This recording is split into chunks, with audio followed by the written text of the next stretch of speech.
e a professora doutora Ana Paula Rabelo Lira, e a mediação será conduzida por Nathalie Volcati, a quem agradecemos desde já pela sensibilidade e pela condução desse diálogo.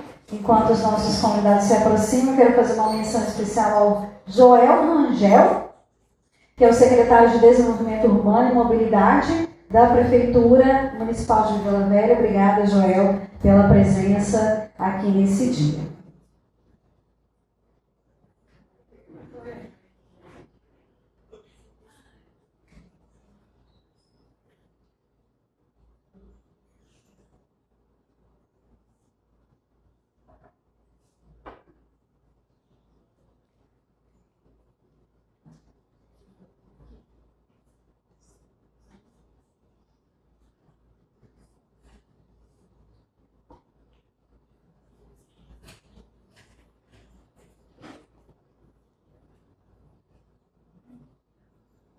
Isso.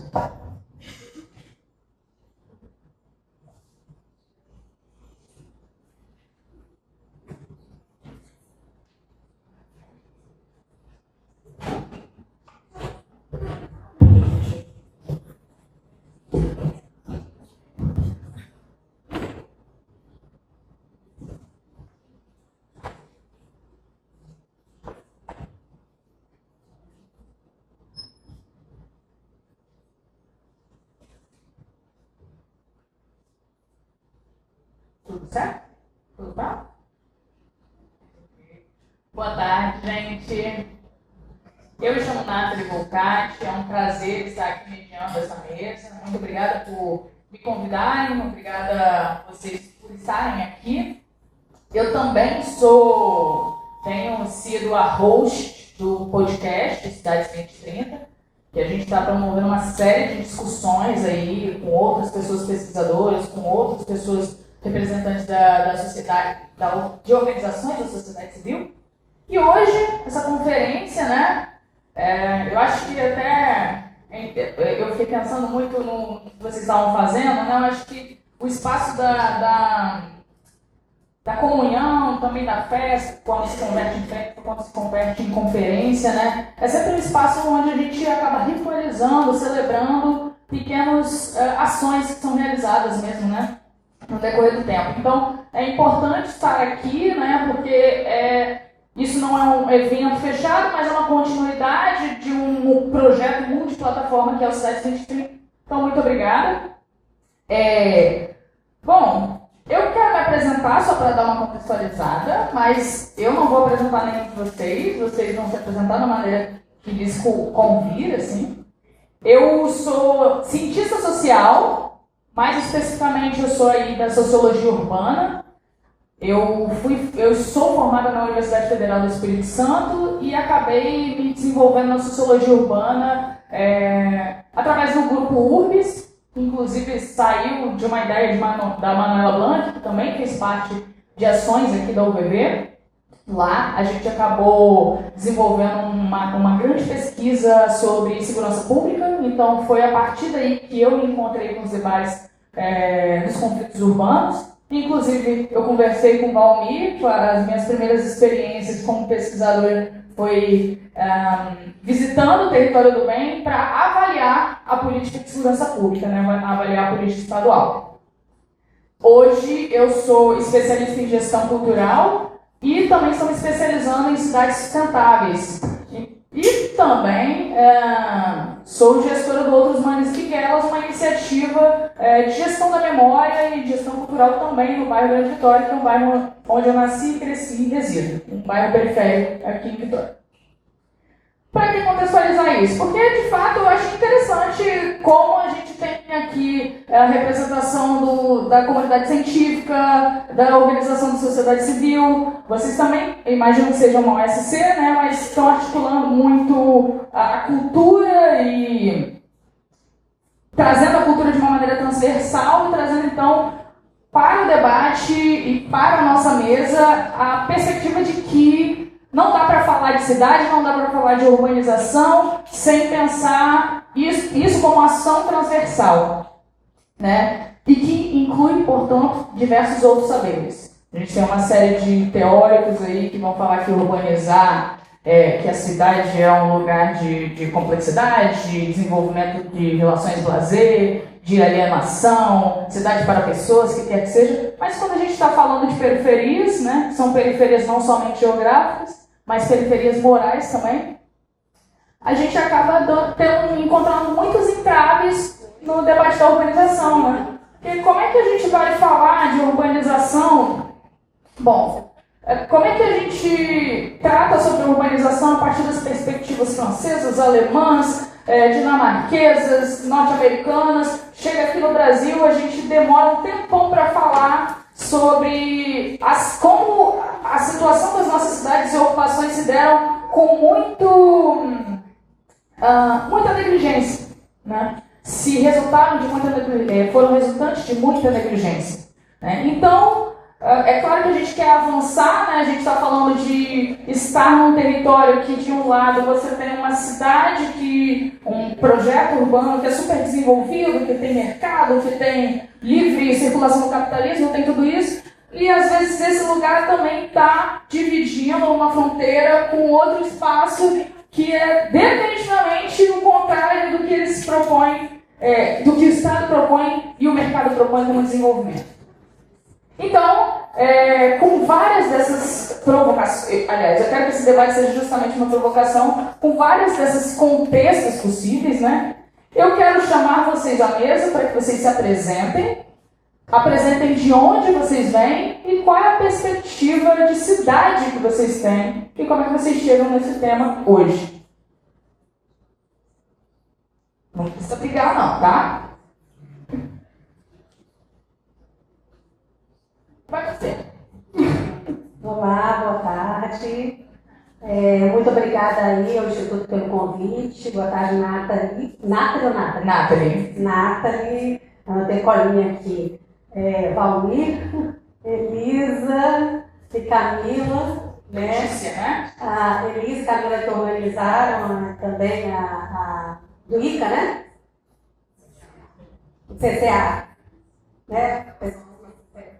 Né? E aí a gente tem a Débora e temos a Letícia, mas eu quero agradecer também ao Instituto ICA, CCA, pelo convite, professor Alessandro, o primeiro secretário presente aqui, todos os meus alunos, egressos, a minha colega Melissa, a colega do Instituto Januela, que eu conheci lá em Curitiba, que vai estar aí presente. Eu sou a professora Ana Paula, professora aqui da casa, da Universidade de Vila Velha, do curso de graduação em Arquitetura e Urbanismo e do mestrado em Arquitetura de Cidade, formei na UFES, em Arquitetura e Urbanismo, tenho pós-graduação em Paisagismo e tenho meu mestrado e doutorado na Itália em Cidade, Segurança e Saúde, dentro do âmbito da linha de pesquisa do planejamento territorial e urbano.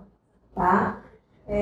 Aqui eu coordeno um grupo de pesquisa que se chama Dignidade Urbana, e no âmbito do grupo de Dignidade Urbana, fiz minha colinha aqui, tá, gente? E no âmbito do grupo de Dignidade Urbana, a gente promove algumas reflexões aí sobre essa questão justamente da URB, no sentido de como que ela pode acolher todas as pessoas, independente, né, de onde elas vêm, de todas as suas diferenças, e também respeitada as pré-existências culturais, as pré-existências ambientais, né? Você falou muito de negligência, né? E a gente permeia muito por esse lado. E dentro do nosso grupo, a gente também identifica um alinhamento muito grande com a temática, né? Que é justamente urbanizar sem deixar ninguém para trás, né? E ela vai de encontro ao ODS 11, né? Do desenvolvimento, que é o Objetivo de Desenvolvimento Sustentável, que é o de cidades e comunidades sustentáveis, né? Sempre que eu inicio com o Alexandre, professor, tudo bom? Sempre que eu inicio um novo grupo de alunos, eu inicio com uma pergunta que eu gostaria de fazer a vocês aqui presente, tá? Eu vou fazer uma pergunta e quero que vocês pensem numa resposta única, tá? O que significa dignidade urbana para vocês?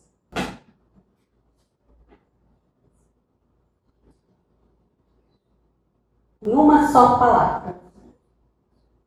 Conseguem pensar em uma só palavra, dignidade urbana?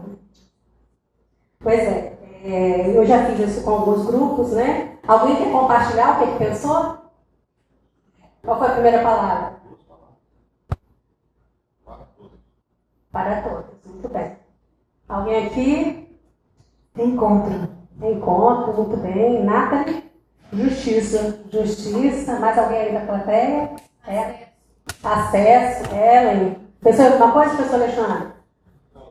Igualdade, né?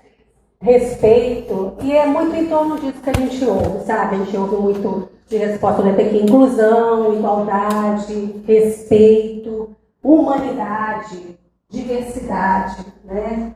E, de certa forma, quando a gente procura aí no âmbito das políticas urbanas, a gente tem o Estatuto das Cidades, e dentro do Estatuto das Cidades, de certa forma, né, a gente pode dizer que ele tenta legitimar um pouco, né, essa questão do âmbito que estabelece que a política urbana tem por objetivo, copiei, tá? Coordenar o pleno desenvolvimento das funções sociais da cidade, da propriedade urbana, em prol do bem coletivo, da segurança e do bem-estar dos cidadãos, bem como do equilíbrio ambiental.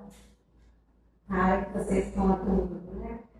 E aí a gente entende, né, que essa questão, ela, quando a gente entra no âmbito urbano, ela é transdisciplinar, ela envolve, né, obviamente, várias áreas do conhecimento, mas a gente tem um objetivo comum, e esse objetivo comum somos todos nós.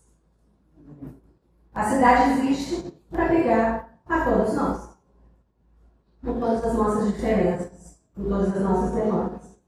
E aí eu costumo ouvir também, ler muito, né, sobre problemas de planejamento está desorganizado, né? E aí eu acho que o nosso desafio, eu costumo brincar com os nossos alunos, ele não está na organização desordenada, assim como a Raquel Ronick fala, ela está no ordenamento, no planejamento negligente. No planejamento omisso a questões culturais, sociais, físicas, ambientais, da cidade. Hoje, por exemplo, as pré-existências são totalmente ignoradas. Seja ela de cunho ambiental, de novo, né, projeto das meninas, histórico, cultural, social. Ao invés de a gente planejar e revisar instrumentos urbanísticos, que aliás o Vila Velha está revisando, né?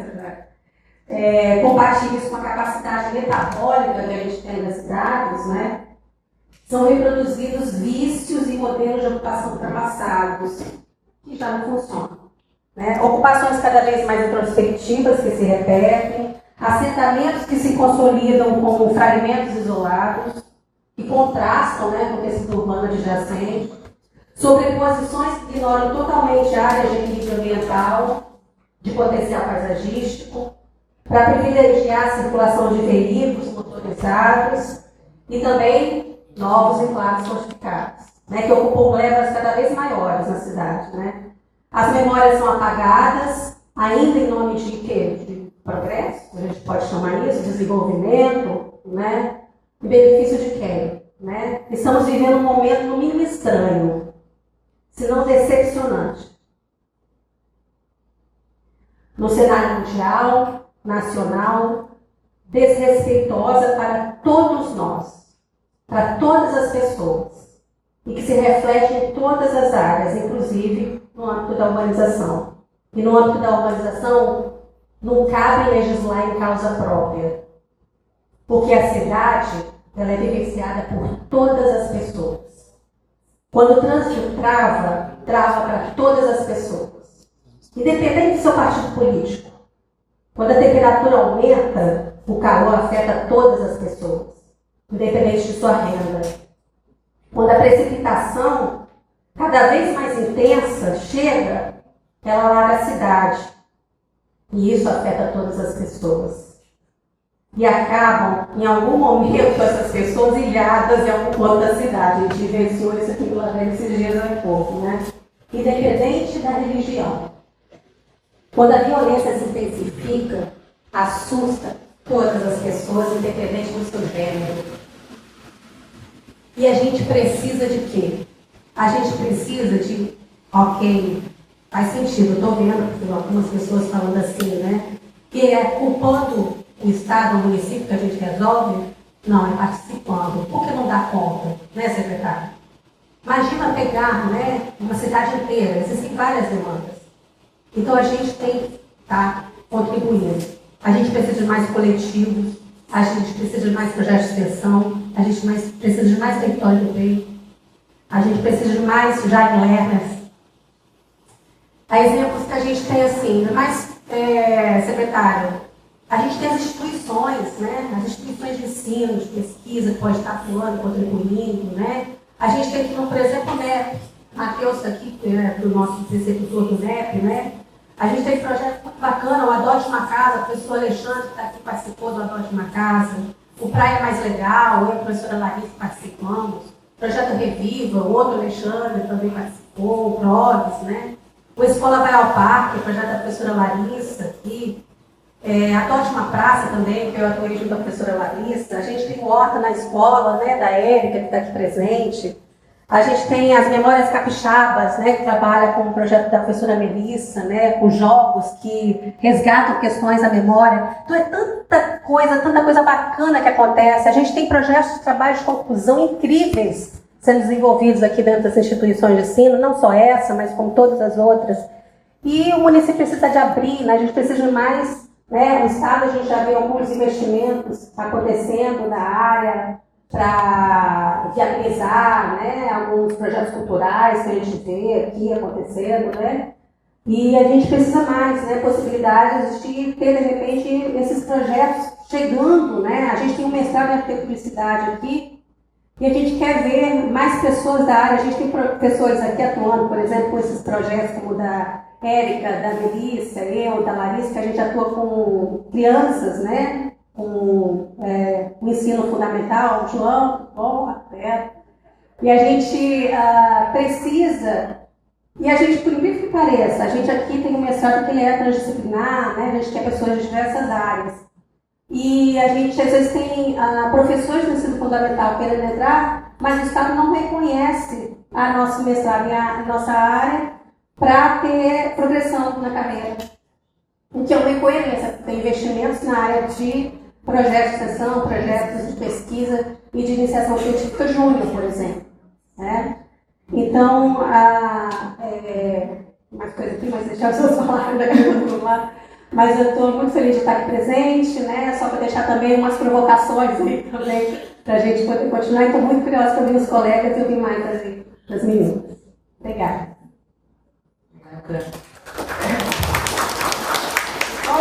Até muito afetada pela preocupação dela. Eu sei que eu fiz outra pergunta, mas eu queria saber de você. São Benedito, eles e as ações que têm se desenvolvido desde então nasceram justamente porque o território se sentia parte da cidade? Vocês sentiam que eram parte do funcionamento de toda a cidade? Pois é. Boa tarde, pessoal. Agradecer aí a Elisa pelo convite, né, para esse evento maravilhoso, que é um evento, um tema muito importante de ser discutido. Né? A Nathalie, em nome da Nathalie, todo o pessoal daqui do debate, as mulheres presentes aqui, né, dá uma salva de palmas para as mulheradas aí, gente. É importante, né, no momento que estamos vivendo aí no Brasil, né, é importante a gente estar destacando isso.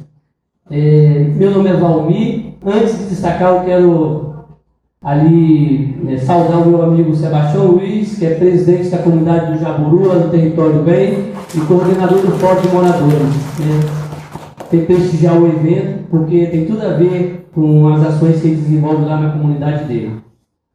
Eu sou Valmir Dantas, eu moro no Morro de São Benedito há 53 anos, uma das comunidades do Território do Bem, com aproximadamente 32 mil habitantes, são 9 comunidades, região central de Vitória, né, fica no coração de Vitória praticamente o Território do Bem, e como você destacou na sua pergunta, nós da periferia sempre patinho feio, né? As pessoas não enxergam a gente. né? Então a cidade não é para todos. Eles falam que é para todos, mas não é para todos, né? Só para alguns. Muitos de nós se sentiram que não pertencia à cidade, porque não chegavam os investimentos públicos na cidade. Mas a gente tem que dar um jeito, né? A gente tem que correr atrás e buscar soluções quando aquilo incomoda a gente. Né? E a gente fez isso, né? Muito bem. Eu trabalho em um projeto social chamado Ateliê de Ideias, né? Como técnico de desenvolvimento comunitário. Na nossa instituição tem um banco chamado Banco Bem, que é uma moeda social, né? É um dos primeiros bancos aqui do estado do Espírito Santo. Esse banco ele fornece crédito, ajuda bem pequeno, para os moradores do território do bem, 1%, 20%, às vezes nem cobra juros em alguns créditos, para que as comunidades possam se desenvolver e possam ter coisas que normalmente elas não teriam, né? Então o banco serve para isso. A gente também tem diversos projetos dentro do território do bem que a gente desenvolveu para promover o desenvolvimento comunitário. A nossa expertise é no desenvolvimento comunitário. A gente tem uma agência de comunicação chamada Varal, uma ideia que a gente buscou lá no Rio de Janeiro, na comunidade da Rocinha. A gente também tem vários projetos na área do turismo, né, que são duas rotas, Rota de São Benedito e o Circuito Verde, né, lá que a gente criou. Tudo isso que a gente faz no território do bem não é assim, gostei disso, vou fazer. A gente fez um plano de trabalho em 2006, né, em parceria com o SEBRAE, Instituto Marisa, Caixa Econômica, Prefeitura de Vitória. E desse planejamento de trabalho, a gente desenvolveu desse plano de trabalho, a gente desenvolveu diversas ações, né, com as comunidades. Né? E por isso que hoje o território do bem ele é uma referência na cidade de Vitória e no estado do Espírito Santo na área de desenvolvimento comunitário. Legal, muito obrigada. Eu sei que você falou sobre turismo, lá também tem uma rota para o Mirante, né? Isso me lembrou que vocês trouxeram, como vocês já deram uma apresentada no projeto, queria que vocês apresentassem um pouco mais sobre vocês e pudessem ter a oportunidade de falar no que consiste, portanto, o Mirante. Bom, gente, Débora, né, eu sou arquiteta e no Festival da Onça eu sou coordenadora dos mutirões. Falando do Mirante, foi a experiência que a gente identificou ano passado como um grande potencial e uma abertura para envolver a juventude e cultura da localidade, para além da discussão ambiental e a discussão sobre o destino do lixo, da construção civil, como que a criminalidade local ia se instalar ou não, interagir ou não com o que estava por vir. Então, há assim, várias realidades convivendo no mesmo espaço e entender que a gente tinha essa chance de dar visibilidade para a cidade inteira de um lugar que poderia ser um centro cultural a céu aberto.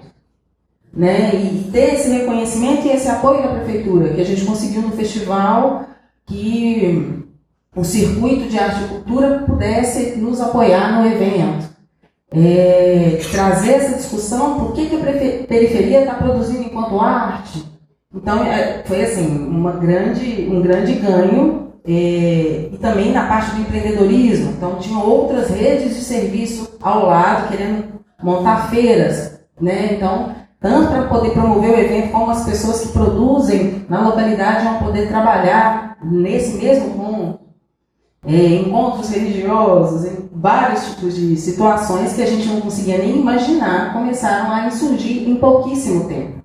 Então eu acho que assim, dos maiores ganhos que essa última transformação trouxe foi entender a velocidade de apropriação, porque o desejo pelo espaço vivo, ativo, de encontro, urge.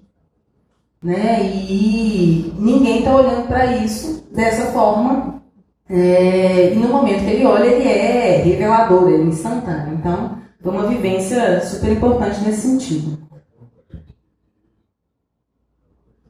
A minha cabeça funciona um pouco assim como um processo histórico. E à medida que a Débora foi falando, foi passando um filme desde a primeira reunião que a gente fez lá com os moradores para pensar o que seria um mirante. E foi a primeira pergunta que a gente fez para eles. O que é um mirante? Vocês querem um mirante, mas o que é um mirante para vocês? E quando a gente levou algumas ideias, algumas sobreposições de projetos assim, que a gente chamava inclusive de mirantes, para a gente era como se fossem mirantes malucos, assim. Coisas que a gente queria, inclusive, instigar mesmo a pensar outras possibilidades que não fossem as formas mais genéricas de se fazer um mirante. E não que a gente fosse contra, mas quando você faz a primeira pergunta, o que você imagina para esse espaço? Aí vem a primeira pergunta. Mas o que você imagina para esse espaço? Mas o que você imagina para esse espaço? Então, à medida que a gente vai trabalhando isso, vai trabalhando com o imaginário mesmo das pessoas e vendo o que é possível. Então, a primeira vez que a gente faz a intervenção do mirante, tem essa demanda de ser um espaço que é tanto para criança quanto para adulto. E os adultos falam, a gente também brinca, que é quando a gente faz um escorregador gigante para essa área. E a gente vê os idosos escorregando e rindo, e é a coisa mais legal que tem, assim, a forma que eles se apropriam. E que é quando depois, né, as outras 4 casas ao lado são demolidas, e que a gente pensa junto com eles assim, dessa organização, o que vai ficar em cada espaço, e que é quando eles falam. A gente quer muito um palco para apresentação, que é quando manifesta a questão da cultura. E vocês falaram a questão do turismo, e a gente vai percebendo isso na fala deles também. O que eles esperam para aquele espaço? A gente quer que seja uma referência do turismo de Belo Horizonte. A gente quer receber outras pessoas, tanto de Belo Horizonte quanto de fora.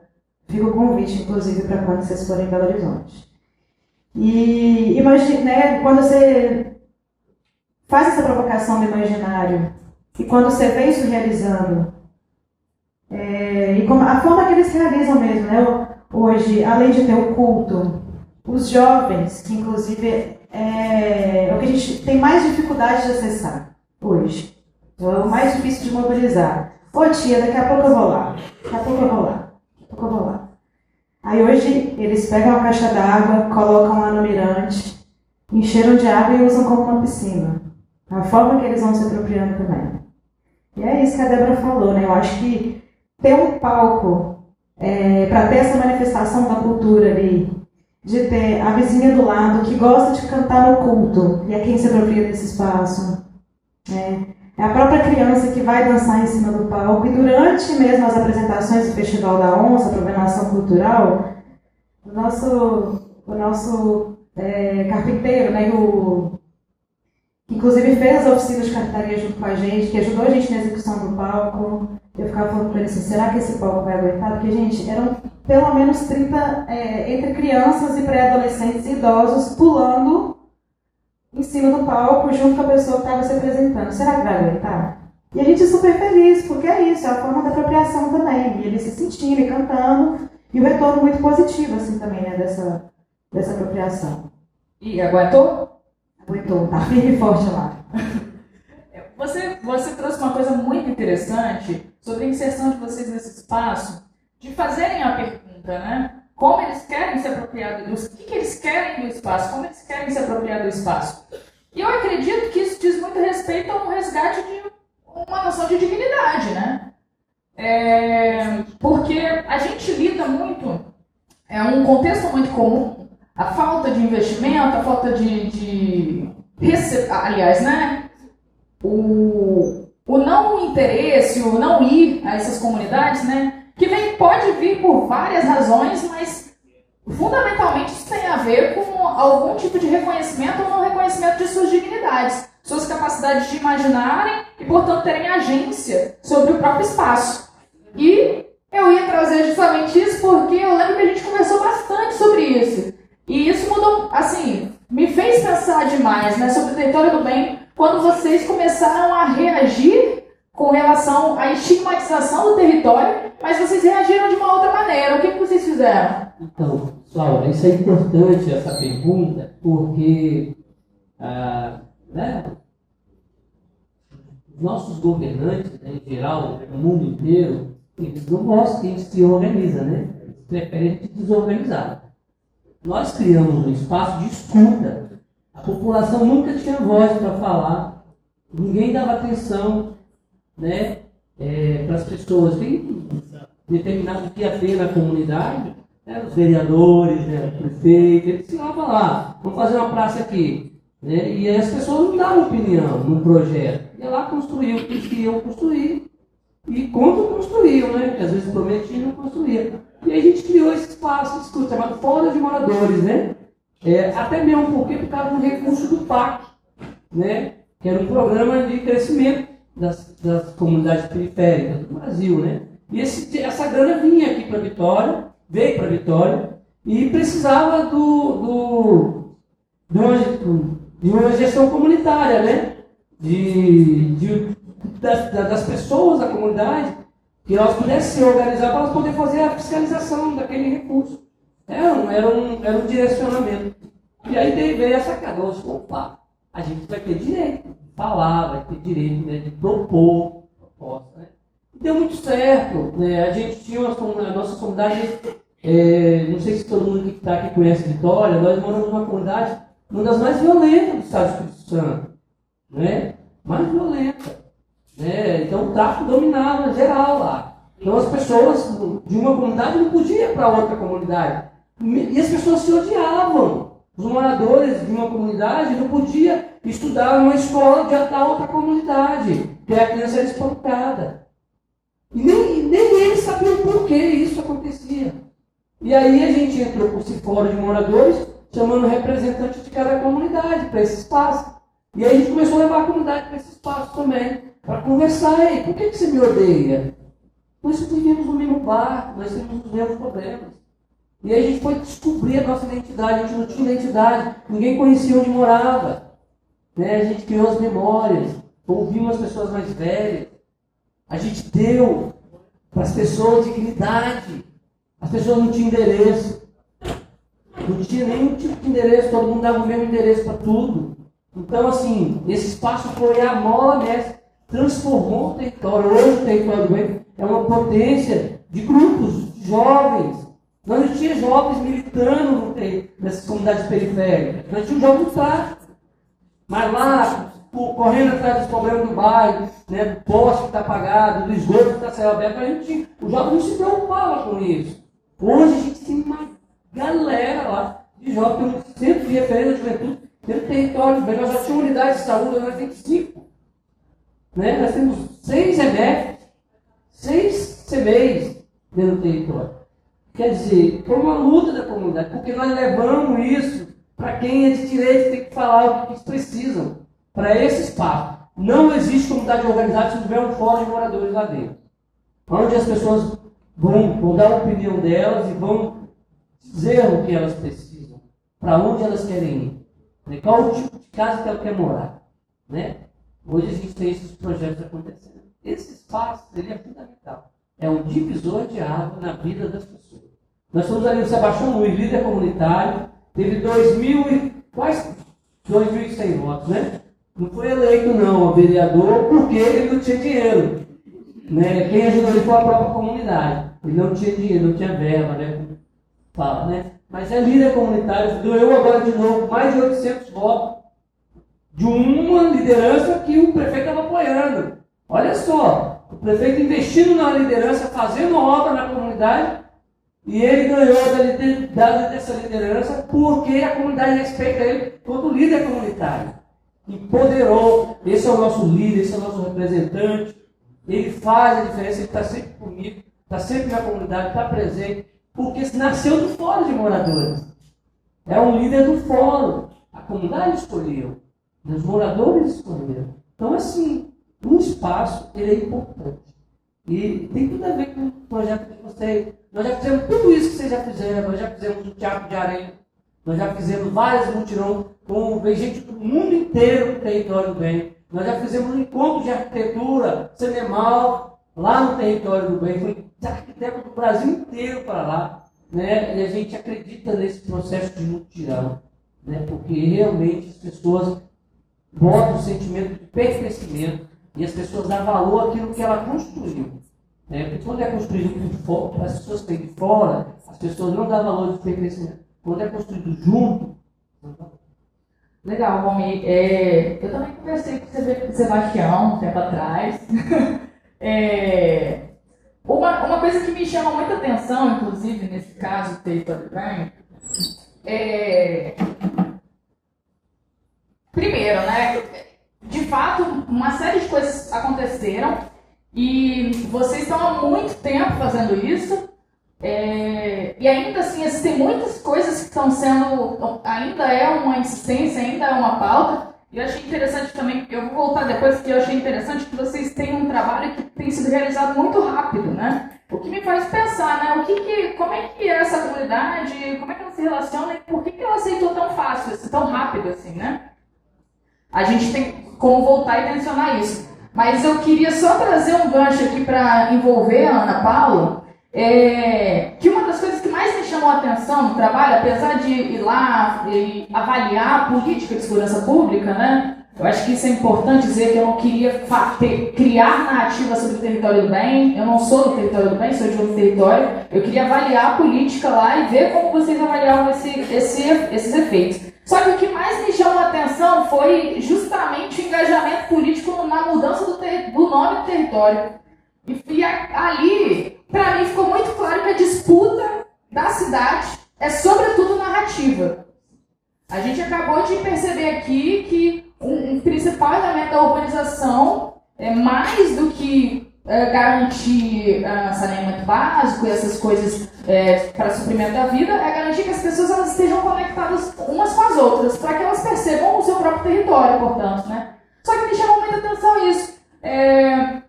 O território do bem é um território que vocês se autonomearam assim, né? Justamente uma contranarrativa com a ideia de que é um complexo da Penha. A gente fez isso exatamente por causa disso, né? Porque rotulavam a gente, né, as mídias, então quando morria um era pum, né? Todo mundo era atingido, né? E a violência atingia todas as famílias, né? Quando morria um jovem ou quando tinha um confronto com a polícia. E a partir do momento que a gente juntou, aí todo mundo ficou no aí, não, lá em São Benedito é perigoso, em Canarena não. Aí nós juntamos agora, não, vai falar de todas as comunidades. Porque se eu piso aqui, eu estou num bairro, se eu piso aqui, eu estou no outro. Então é tudo muito junto as comunidades, né? E hoje as comunidades estão unidas, então as pessoas circulam em todo o território do bem, todo mundo circula em todo o território do bem. E a polícia insistia em falar complexo, em falar ajuntamento, em falar tutelar, e só detonava gente. Então a gente fizemos primeiro uma pesquisa, e depois fizemos a baixa assinada, depois fizemos um documento, e a gente entregou isso para a Prefeitura de Vitória para tentar criar um projeto de lei para oficializar isso. Mas eles não deram esse título ainda, né? Mas agora a gente não precisa mais de título. Agora a comunidade se reconhece território do bem. Todas as comunidades. E a gente não tirou a identidade de nenhuma comunidade. A gente só uniu força. Porque para chegar na minha comunidade, eu passo pelas 3 comunidades. O carro tem que passar pelas 3 comunidades. Então, quer dizer, nós estamos no mesmo bar, estamos na mesma rota. Né? Então, assim, e o interessante é que as instâncias, o legislativo, o executivo e a sociedade civil, elas também decretaram o território do bem. O bispo oficializou. Ele fez a primeira visita, quando ele chegou, ele assumiu, ele fez uma caminhada no território do bem, oficializando o território do bem. O governador também, a Assembleia Legislativa também deu um título, né? E a Câmara Municipal de Vitória. Então a gente, esse documento aqui para a gente já serve, né? Não precisa ter um projeto de lei, não precisa, claramente, só eles falarem, dar um honra ao médico, dizer o território do bem, eles reconheceram o território do bem. E a gente é feliz assim, tá? Hoje a gente tem identidade, gente. Hoje a gente não é mais um patinho feio, não, tá? Hoje a gente dá exemplo para o município de trabalho social, né? A gente faz acontecer até sem grana, até sem dinheiro a gente faz as coisas acontecerem, quando a gente quer. Ana, a gente tem aqui, então, uns bons... Gente, olha, a gente não faz nada sozinho, tá? A gente sempre envolve as academias. A UVB, já estive aqui falando sobre economia solidária, a Universidade Federal do Espírito Santo, o IFES. Essa galera está sempre junto com a gente, tá? A gente sempre faz questão, né? O próprio Lira aqui foi um do diretor do Instituto hoje, né? é um amigo meu, ele, por enquanto estudante, caminhou comigo como professor na comunidade. A gente sempre abre as portas para os estudantes, para os professores, né, às vezes fazer uma extensão na comunidade. A gente sabe que a gente precisa desse saber, né, do contexto técnico e também da experiência. Então, Ana, qual é o... Então, compartilhe para a gente um pouco mais desse saber. Queria que você pudesse trazer algumas provocações de quais podem ser as implicações das disputas narrativas e de outras fontes de disputas no conflito urbano, né? Quais são as incidências para esse conflito, especialmente no contexto que a gente está, né, na região metropolitana da Grande Vitória, mas que você também possivelmente pode reconhecer na região sudeste, né? Até para a gente encaixar aqui em Minas Gerais. Eu tenho, só pedir licença aí, tentar trazer um pouquinho mais para a área que eu atuo, que eu tenho uma afinidade com o bairro. Eu morei em Pedro Ferreira por muitos anos. Meu trabalho de conclusão de curso foi, deixa eu lembrar, no título Hora do Recreio, foi em São Benedito. Hora do Recreio em 94. Hora do Recreio, um espaço de desenvolvimento de atividades de pontos de juvenis, né? Conexão, integração com a cidade, enfim. E meu primeiro projeto de pesquisa, mesmo aqui na UVV, acho que foi 2016, foi lá envolvendo São Benedito e Consolação. E aí, o interessante é que eu fiz um trabalho com as crianças na escola de mapeamento, envolveu muito essa questão de mapeamento afetivo. A gente juntou um grupo para fazer um trabalho de mapa falante, para entender como a comunidade entendia o território. Então, assim, mais do que...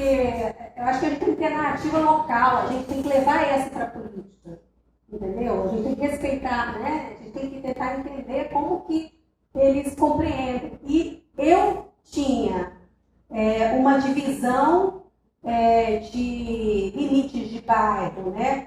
Que tinha sido informada pelo município, mas quando a gente deu um mapinha e pediu para as crianças desenharem como que elas identificavam, cada um veio com uma divisão diferente e surgiu uma nova, era floresta.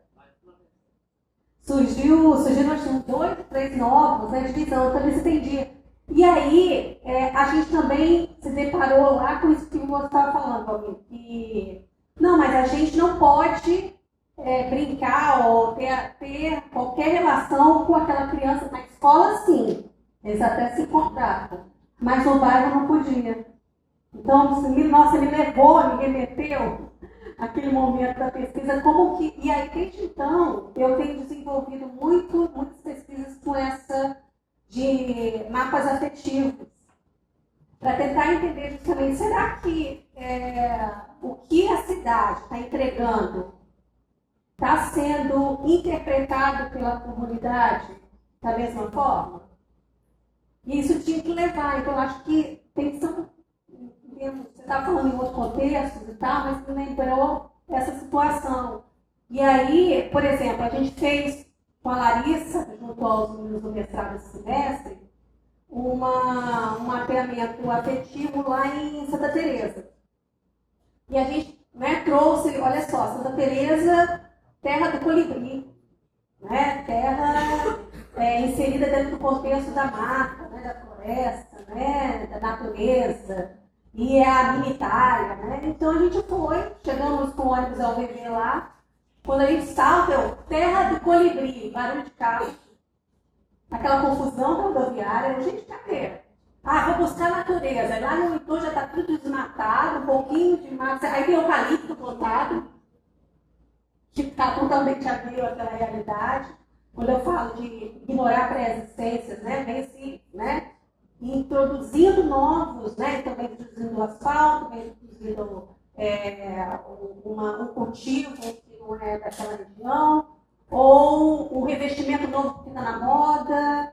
Então, se a gente precisa de respeitar mais culturas, respeitar mais, né, as falas no território, as falas locais, entender, se permitir ler, porque aí a gente foi buscando isso, aí depois a gente entendeu que novo, como que os rios urbanos são ignorados, né? E como que na fala do próprio Pablo hoje no início, a gente está tendo vários problemas de decorrência dessa questão. A gente tem um histórico aqui no próprio município de Vila Velha de cheias enormes, aí em Belo Horizonte, São Paulo, né? E por aí vai, acho que internacionalmente também. Mas a gente tem negligenciado isso, né? Apesar, em outros países, acho que você comentou no início, né, sobre outras realidades em outros países, né? Eu acho que a gente tem que talvez se inspirar, não copiar, mas se inspirar, aprender, entender, porque tem sempre a questão do contexto local que tem que ser analisado, da cultura, respeitadas. Mas enquanto a gente já está vendo que, e já acabou de ser discutido lá em Belém, né? A Coacop, essa questão, e a gente está vivenciando o problema, né, dessas precipitações cada vez mais intensas, dos alagamentos, esses problemas da cidade, o calor, as cidades de calor, e a gente continua vendo, canalizando trechos de rios que eles estão indo para uma área que tem área de preservação, aqui tem Jacarenema, que é uma área de preservação. Eu acabo de ter um projeto aprovado na FAPES, que vai trabalhar essa questão da renaturalização, envolvendo infraestrutura cinza, verde e azul. Vou querer saber mais. Quando abrir para as perguntas, eu tenho perguntas. Se abrir. Depois quero contatos, porque eu tenho interesse em fazer, né, uma extensão, né, inspirada até com vocês e outros projetos, a partir desse projeto de pesquisa, né? Porque, então, acho que é um pouco disso de contextos de leituras que a gente precisa. É muito complexo pensar no urbano sem a gente abrir espaço para entrar, né, e se relacionar com quem vai receber, ou quem precisa, ou quem demanda. Então a gente está tendo muita imposição sem entender demandas. Sim. Eu, como uma socióloga de carteirinha mesmo, tenho um autor chamado Guerreiro Ramos, eu adoro ele, que ele é muito crítico, assim, né? Ele fala muito sobre uma redução sociológica, mas eu acho que é um tipo de conduta que é interessante se ter em qualquer área de conhecimento, inclusive também de trabalho. Ele foi um sociólogo baiano, extremamente controverso, um homem negro, mas, assim, cabeção. E aí ele tinha muito isso, né, de que ele falava da sociologia, mas isso é um padrão que a gente vê, inclusive, em quem recebe as licitações, em quem são as empresas que podem agir sobre o espaço, território. Você falou sobre o território que recebe lá o eucalipto, e aí vem o asfaltamento, o asfalto, em decorrência de um interesse que não é o da comunidade, né, um interesse de uma outra empresa. Então, o território ele foi sendo afetado por uma série de interesses que não correspondem aos do território. E aí o Guerreiro Ramos, ele traz uma perspectiva muito interessante, de fato, fazer a leitura, ter a inspiração daquilo que vem de fora, mas, sobretudo, dar espaço para ouvir quem está dentro, porque a realidade do Brasil é uma realidade muito particular. E, de fato, não tem como entender o Brasil, né, que é isso que ele fala, entender o Brasil por ele mesmo, implica, portanto, fazer uma redução daquilo que a gente tem como inspiração, ou seja, isso me inspira, mas de que maneira isso definitivamente não se conecta com o meu território, minha realidade, e de que maneira isso pode me ajudar a encontrar ferramentas para ser aplicado na minha realidade. E aí, vocês fizeram um processo de escuta, e eu trouxe, né, que vocês tiveram uma recepção muito rápida, e eu quero entender como é que se deu isso, assim, como é que vocês conseguiram fazer essa leitura tão rápida e como ela foi tão bem recebida. Na verdade, eu acho que ela não foi rápida, não, né? Eu acho que trabalhar no território que não é nosso, você demora um tempo para ter uma confiança, mas eu acho que nesse sentido, assim, né, para fazer a transformação de um espaço, essa participação acontece, né, durante o imaginário, durante o planejamento, durante a construção e, posteriormente, a apropriação. E a gente entende que cada território ali, dos 8 que a gente comentou, tem seus guardiões, né? São pessoas mais próximas, e a gente estava comentando também o quanto a gente recebe demandas, assim, vamos fazer um parquinho em tal lugar, qualquer cantinho ali, qualquer margem, a gente tem alguma demanda para fazer alguma coisa. E aí eu acho que é nesse sentido, assim, né? Entender assim, onde que está uma demanda maior, onde inclusive tem mais gente que vai conseguir construir junto com a gente e que vai cuidar disso posteriormente. Mas é isso, eu acho que não é tão simples assim. Eu acho que o processo de execução, né, a gente acaba reduzindo o tempo e é isso, é mutirão todos os dias, de domingo a domingo. Revezando, assim, entre voluntários, moradores, o processo de execução ele é muito rápido mesmo, mas para trabalhar o festival do ano que vem, a gente já começa ele esse ano. Vai lá, visita, entende qual vai ser a próxima área que vai ser desapropriada, quem são os moradores que estão próximos, o que eles estão imaginando para isso. Então, assim, construir isso é a longo prazo e, ao mesmo tempo, assim, né, para a gente que está lá, a gente não está só fazendo mutirão ou escutando uma coisa ou outra. A gente está tomando um café, a gente está participando de um aniversário, a gente está acompanhando a reunião com a prefeitura, a gente está brincando junto com as crianças. Então, a gente está também envolvido em outras atividades que faz parte também do processo, né, de partilha assim, nesse território. Legal. Quer falar? Pode falar. Eu acho que, no caso que a gente tem, foi um privilégio encontrar uma comunidade que já vinha com um processo de luta. Então,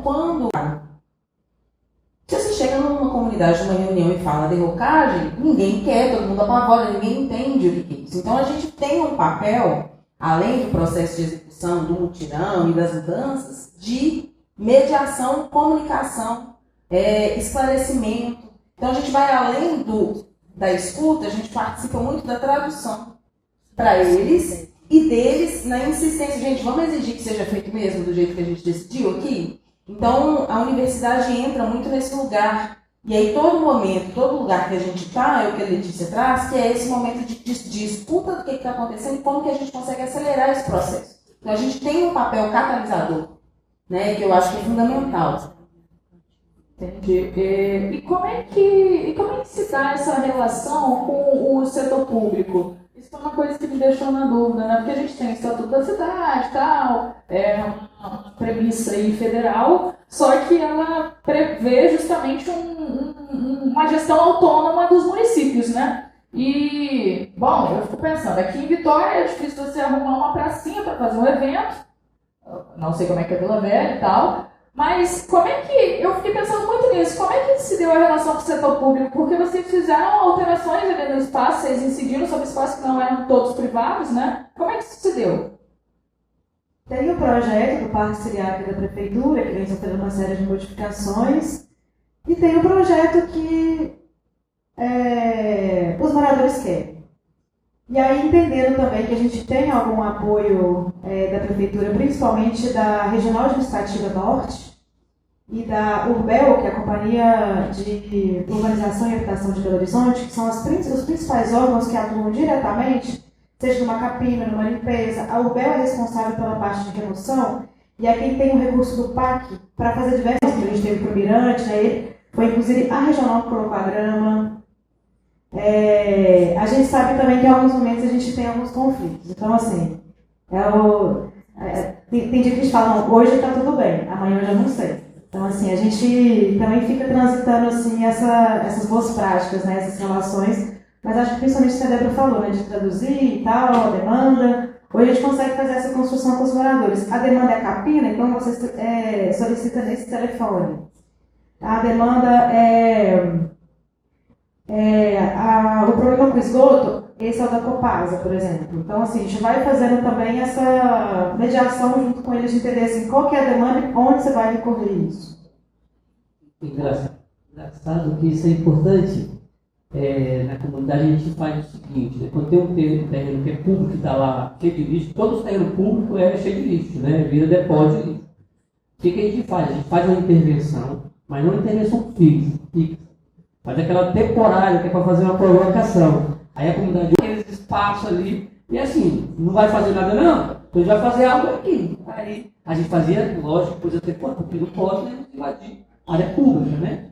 Mas a gente ocupava para não ficar ocioso, cheio de lixo. Era melhor fazer lá um parque igual vocês fizeram lá. E já dá o uso, né? Aí, no ano passado, só fazer esse parênteses, que é o Urbel, que a gente fez no ano passado, a gente conseguiu mais de 600 mudas e está implantando o parque inteiro. assim que passou o festival, o Bel procurou a gente e falou assim, como é que vocês plantam uma muda de IP que a gente não vai poder tirar num lugar que vai ser um quiosque? Aí a gente teve um climão aí, né? Não pode deixar. E a gente, inclusive, combinou com a prefeitura que nesse ano a gente não ia fazer plantio. Porque coloca também, né, a prefeitura numa situação que tem um projeto previsto para aquela área, né? Então, é isso. Ao mesmo tempo que, né, a gente está lhe dando um uso também, mas tem essa relação, por exemplo, né, que às vezes a gente pode haver um climão. Eu fiquei curiosa com a questão da desapropriação, porque eu tenho um trabalho também que é de rupturas urbanas, que a gente faz um estudo de ruptura cidade-natureza e a gente fez envolvendo o Rio da Costa, o Canal da Costa, Guarulhos, onde a gente faz um mapeamento, né, identificando situações, né, críticas. E vocês mencionaram que tem um pesquisador, né, também envolvido aí com o trabalho. Essas desapropriações partem da academia, parte do município, parte de um conflito de APP com área ocupada ou com área de vulnerabilidade, como que são definidas, e aí a partir disso vocês têm, como é que funciona isso? É um mapeamento da Prefeitura Municipal de pessoas que estão em áreas de inundação ou risco, e toda a responsabilidade é da Prefeitura. O que a gente faz é acompanhar. Lá no território do bem, a gente teve uma grande situação, né? Um projeto de intervenção urbana gigantesco, mais de 250 famílias foram impactadas, né? Ganharam apartamento, algumas outras estão tendo melhorias habitacionais agora, né? Graças a Feliz e Seguro, que é um programa do município, e várias famílias tiveram que sair de uma área, né? Tiveram que ser interditados lá, né? Indenizados, para construir equipamentos públicos, né? Escola, creche, essas coisas. Mas assim, foi uma luta muito grande. A gente teve que provar para o município que essas famílias precisavam sair. Porque toda a área de morro é área de risco, né? Logicamente falando, é área de risco. E lá, Vitória, quase toda Vitória é morro, né? Então assim, a gente lutou muito, mas por uma fala, gente, uma fala de uma mulher. A Leonora, ela é psicóloga de um projeto social, Leonora Mol. Ela é presidente da nossa instituição, ela está morando lá em Belo Horizonte, BH.